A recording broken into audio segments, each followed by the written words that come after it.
बिरादरान इस्लाम, अस्सलामु अलैकुम वरहमतुल्लाहि वबरकातुह।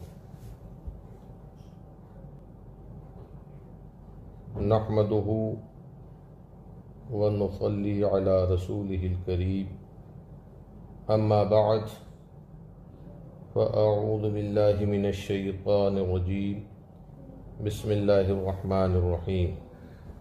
वलतकुम मिनकुम उम्मतुन यदऊना इलल खैर व यअमुरूना बिल मारूफ व यनहौना अनिल मुनकर व उलाइका हुमुल मुफ्लिहून। आमन्तु बिल्लाहि सदक़ल्लाहुल अज़ीम व बल्लगना रसूलुहुन नबियुल अमीनुल मतीनुल करीम व नहनु अला ज़ालिका लमिनश शाहिदीन व शाकिरीन वल्हम्दुलिल्लाहि रब्बिल आलमीन। या इलाही रहम फरमा मुस्तफ़ा के वास्ते, या रसूल अल्लाह करम कीजिए खुदा के वास्ते। मुश्किलें हल कर शहे मुश्किल कुशा के वास्ते, करबलाएं रद शहीदे करबला के वास्ते। सैयदे सज्जाद के सदक़े में साजिद रख हमें, इल्म हक़ दे बाक़र इल्म हुदा के वास्ते। आइए हम और आप सब मिलकर सबसे पहले अपने आका व मौला हुज़ूर अहमद मुश्तबा मोहम्मद मुस्तफ़ा रूही फ़िदा अलैहि तहिय्यतु वस्सना की बारगाह बेकस पनाह में दुरूद पाक का नजराना पेश करें और पढ़ें। अल्लाहुम्मा सल्लि अला सय्यदना व मौलाना मुहम्मदिन मअदिनिल जूद वल करम व आलिहि व बारिक व सल्लिम। बिरादरान इस्लाम, इस वक्त हम और आप हज़रत अमीन शरीया अलैहिर्रहमा के उर्स शरीफ की तक़रीब सईद में शरीक हैं। अल्लाह ताला हमें इस महफिल की बरकतों से माला माल फरमाए। आपने उलमा की दिल पज़ीर गुफ्तगू समाअत फरमाई। बिलखुसूस हज़रत मुहद्दिस कबीर दामा ज़िल्लुहु की तकरीर पुरतनवीर से अपने ईमान को जिला बख्शी। साथ ही खतीब अहले सुन्नत हज़रत अल्लामा अब्दुल मुस्तफ़ा साहब रुदलवी और हज़रत अल्लामा व मौलाना मुजीब अली रज़वी साहब व मौलाना मुजीबुर रहमान साहब, इन हजरात की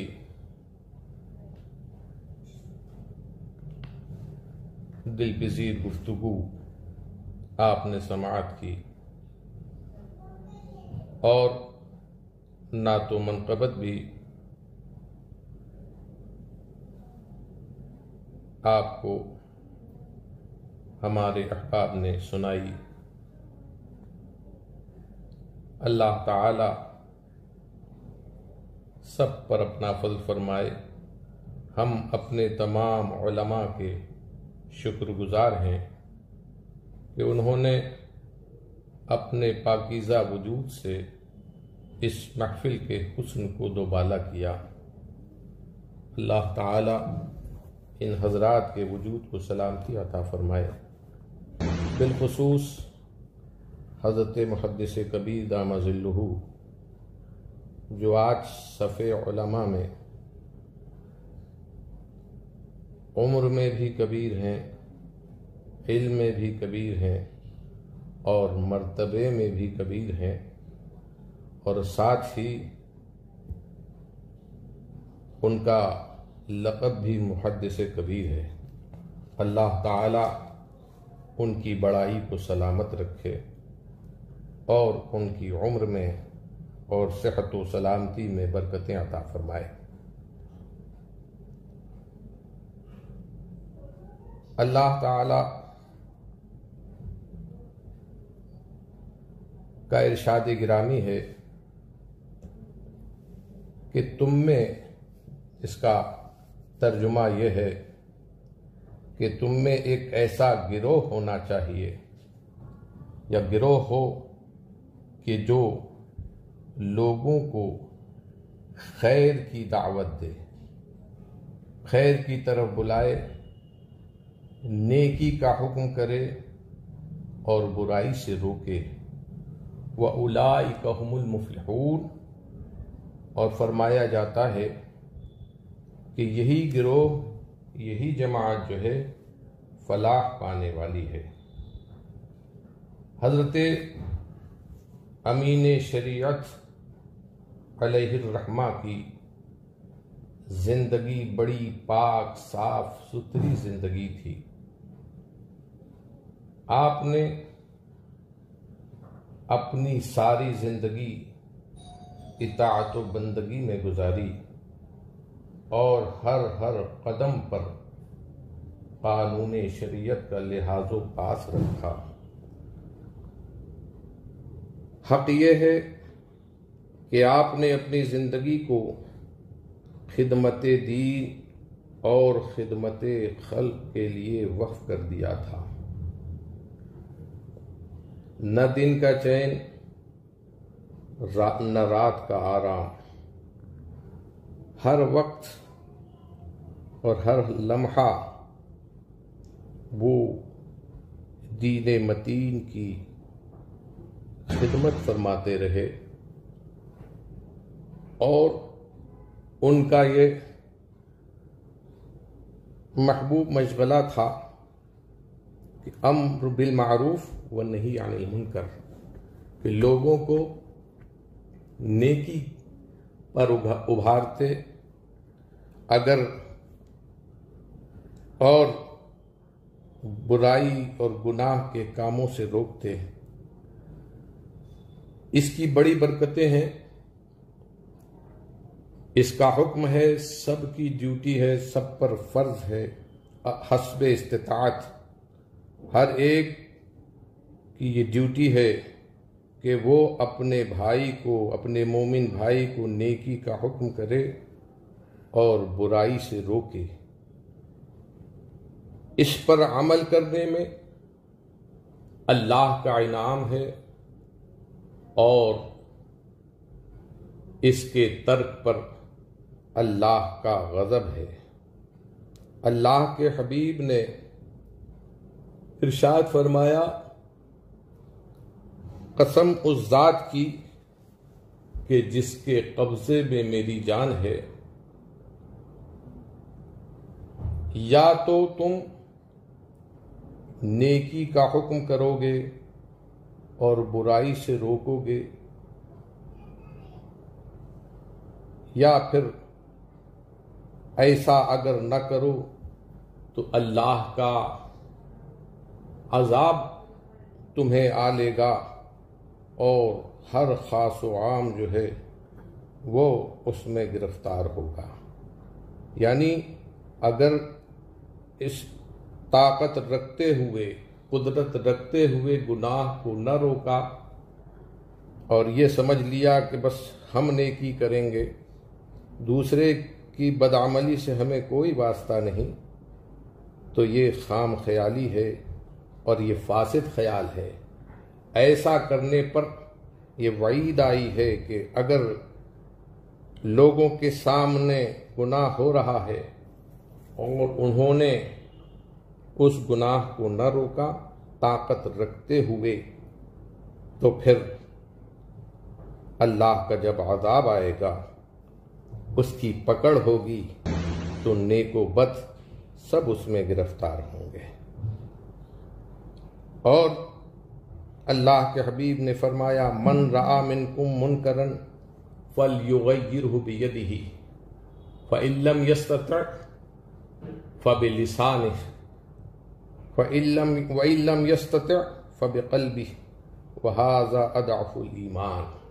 कि अल्लाह के हबीब ने फरमाया कि जब तुम किसी मुनकर को देखो, खिलाफे शरा काम होते देखो, तो अगर ताकत रखते हो तो उसको अपने हाथों से रोक दो, और अगर इसकी इस्तिताअत नहीं तो ज़बान से रोको, और इसकी भी इस्तिताअत नहीं तो कम से कम उसको दिल से बुरा जानो।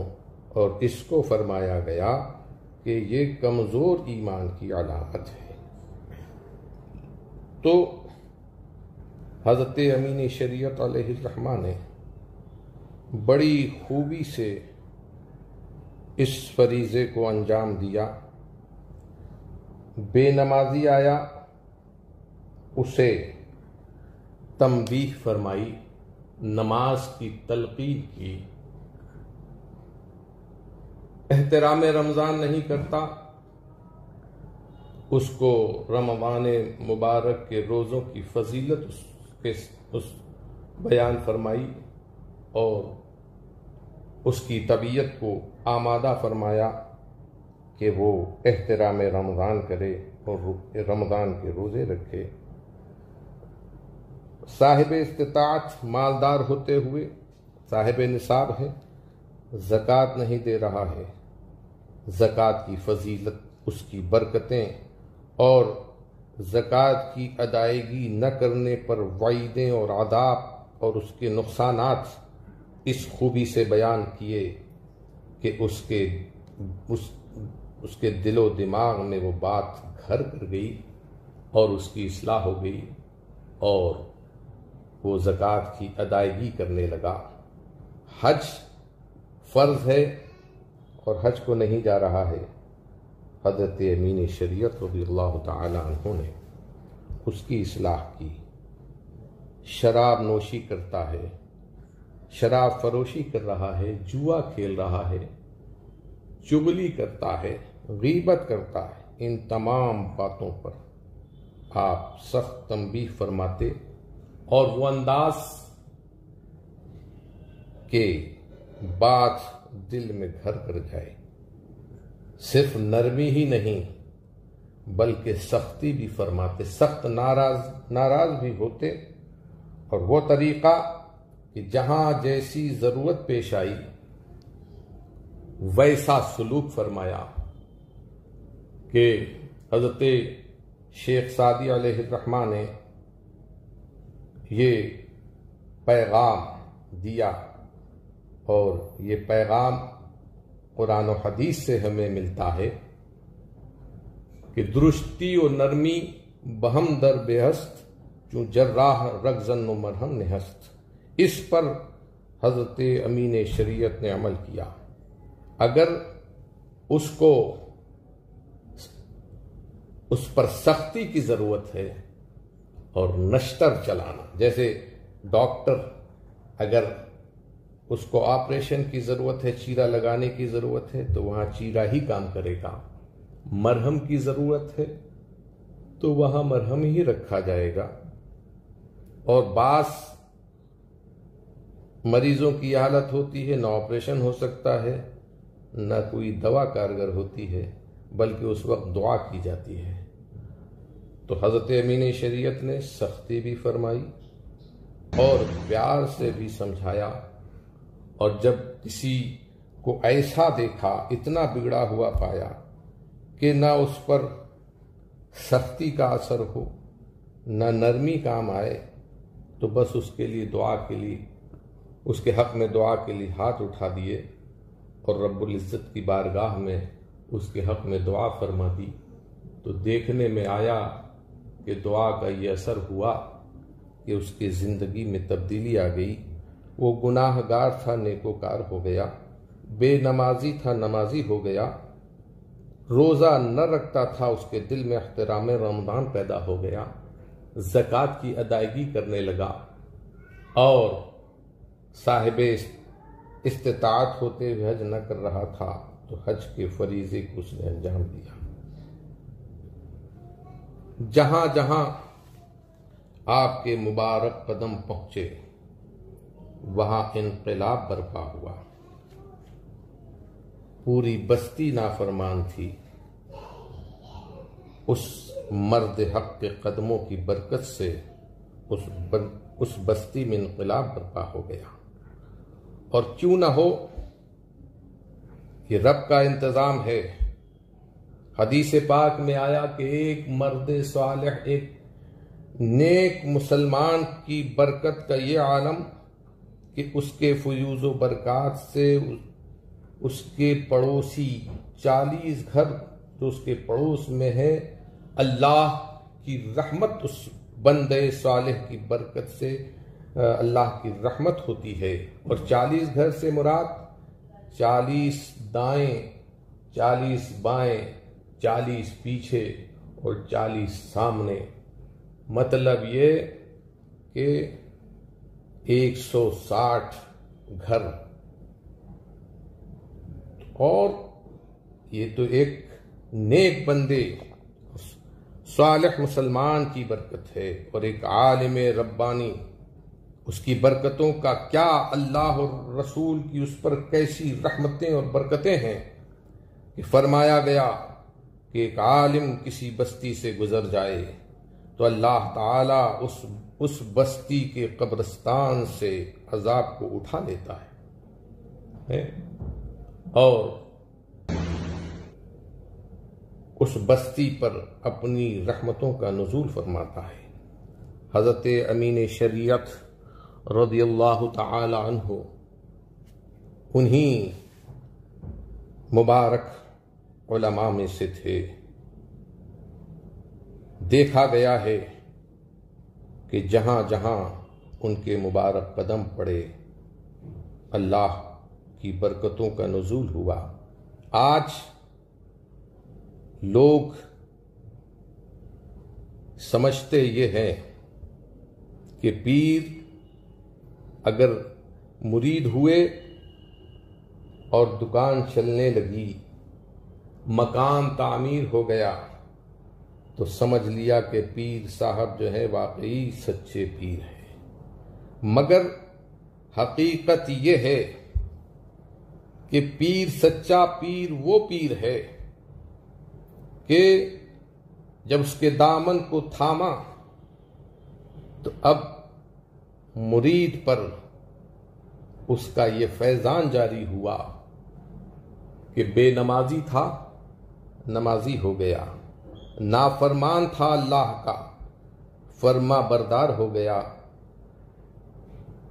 बदअफ़ाल था, नेक अफ़ाल हो गया। तो ये असल में सच्चे पीर की ये बरकतें होती हैं। और दुनिया तो गैर मुस्लिमों ने भी कमाई, लेकिन सिर्फ दुनिया मिल गई, दुकान चल गई, मकान बन गया और जिंदगी और गुनाहों में लिथड़ गई। नमाजें थीं वो भी छूट गई, इसलिए कि पीर साहब खुद नमाज नहीं पढ़ते, वो नमाज की तलकीन क्या करेंगे। तो सच्चा पीर वो है कि जो आखिरत को संवार दे, आखिरत को चमका दे। तो इस मर्द हक ने, इस बंदे सालिह ने यही काम किया। और मैं क्या कहूँ, उस इलाके में जाकर जहाँ जहाँ हज़रत अमीन शरीयत के मुबारक कदम पड़े हैं, जिन्होंने हज़रत की सोहबत पाई है, उन लोगों से आप सुने तो वो मुझसे बेहतर आपको सुना सकते हैं। अल्लाह ताला हज़रत अमीन शरीयत रज़ियल्लाहु ताला अन्हु के फ़यूज़ व बरक़ात से हम सबको मुस्तफ़ीज़ फरमाए। उनकी बड़ी उम्दा नसीहतें होती थीं, वो तकरीर फरमाते थे, मगर तकरीर में ज़ोर खिताबत का इजहार नहीं, बल्कि नीयत ये होती थी कि अल्लाह के बंदे अल्लाह की बंदगी करें, उसकी नाफरमानी से रुक जाएं। ऐसा असर होता था कि मजमे में लोग रोते थे, ख़ास तौर से जब जुमे में खिताब फरमाते और कोई मामला किसी मसलन चंद मुसलमानों में झगड़ा हो गया तो अब तंबीह फरमाई और उसके नुकसानात और आपस में इत्तेफाक और इत्तेहाद के जो हुक्म है शरीयत हमें देती है, और बेजारी और दूरी और बातचीत का छोड़ देना आपस में, इस पर जो वईदें हैं उसको ऐसी खूबी से बयान फरमाते कि वो जो आपस में जिनके इख्तिलाफ है वो दोनों पार्टियां या दोनों गिरोह जो है वो नमदीदा हो जाते, और गुफ्तगू के बाद या नमाज जुमा के बाद होता ये कि वो दोनों गिरोह आपस में बिल्कुल दिल की गहराई से एक दूसरे के गले लग जाते। ऐसी बहुत सारे मवाक़े ऐसे आए कि जब हज़रत की दिलपज़ीर गुफ्तगू से लोगों की इस्लाह हुई। क्यों न होती कि बात यह है कि वो सिर्फ ज़बानी नहीं बल्कि दिल की गहराई से वो बात निकलती थी। जाहिर है दिल की बात दिल में उतरती है,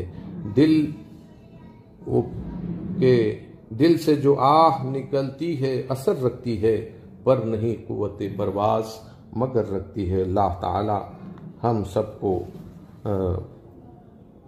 अपने सच्चे और अच्छे बंदों के नक्श कदम पर चलाए और उनकी मोहब्बत में जिलाए। इसी मोहब्बत में हम सबका खात्मा बिल खैर।